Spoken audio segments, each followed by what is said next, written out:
jëm ci élection palum député yi nag njiitu réew mi Macky Sall jeexal na wax ji Sud Quotidien moo ñu xamle lu ni mel moom Macky Sall démb da doon sekk ak waxtaan ak journaliste yu RFI ak France 24 enquête di ñu xamal ni nag moom njiitu réew mi àdduna ci lu bëri yu ci mel ni ndajeem diggante kii di Poutine lu jëm ci kujje gi wala sax crise bi am fële ca Mali ak Guinée moom njiitu réew mi di tontu waa Yewwi Askan Wi ci xët mu njëkk Vox Populi di leen wax ni nag réew mi dina amal ay élection wam La Tribune ci lu ni mel la àddu di wax ni ca France ga mu nekk Macky Sall mu ngi menacé di wax ni élection dafay am ci réew mi liste boo xamante ni nag respecté wul parité du jàll un point un trait nañu bàyyi nag di jël exemple ci événement mars yi fi xewoon ci atum 2021 bëgg ka nag méngale ci loo xamante ni ñëwagul bés bi feelu ko lu jëm ci élection palum député yi ak manifestation bi nga xamante ni waa Yewwi Askan Wi ñu ngi ko doon amal àllarba gilee Macky Sall nag mu ngi tontu moom mu leen di xamal ni ñoom waa Yewwi élection dina am ci réew mi ca date bañ ko jàpp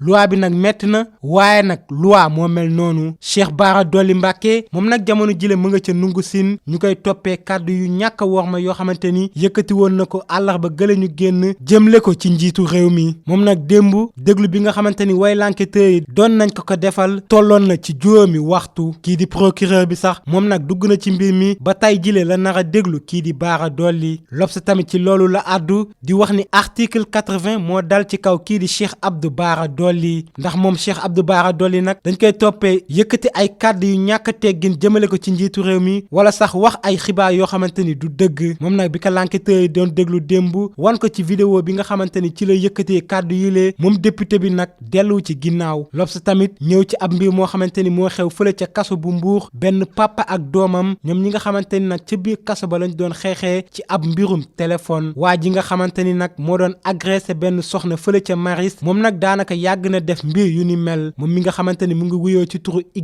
Mbay toll ci fanweeri at ak juróom-ñeent moom nag loxoom laale woon na ci mbirum station EDK ba ca Colobane Libération ci mbirum Cheikh Abdou Bara Dolly la àddu ñëw ci kàddu yi nga xamante ni moom député bi yëkkati na ko démb digganteem ak way l'enquêteur moom nag mu ngi leen di wax ni waxuma suufu dara ku nekk ak ni nga ko déggee Alioune Ndoye demoon na Guinée sauvé ay doomu Sénégal mooy nappkatu Sénégal yi nga xamante ni waa Guinée Conakry nag ñoo leen jàppoon ndax ñoom nappkat yi nag dañ leen tegoon ab daan boo xamante ni mu ngi tolloon ci 1,3 million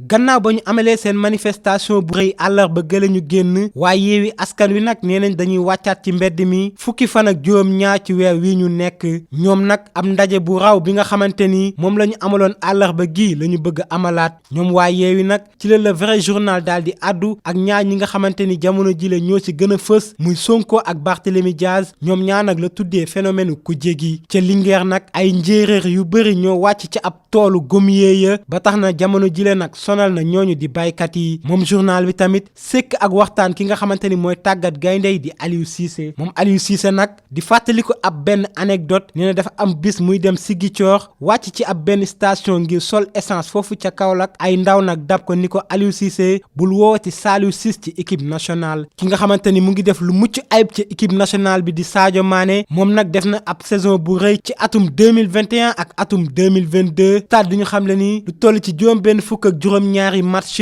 moom doomu Sénégal bi dugal na fanweer ak ñetti but def fukk ak ñaari passe décisive Mbaye Niang ndax dafa war a ñëw ci équipe nationale boobu ab laaj la boo xamante ni record moo ko samp lu ci mënti am ci Badara Sarr nag nee na profilu Mbaye Niang dina intéressé bu baax équipe nationale Franc dal na ci kaw mbër bii di Sokh sunu làmb di ñu wax ni nag moom Franc nee na dina daal di duma ba pare daan kii di Sokh ci fanweeri seconde nee na nag dina ko jàngal xeex wan ko nan la ñuy bëree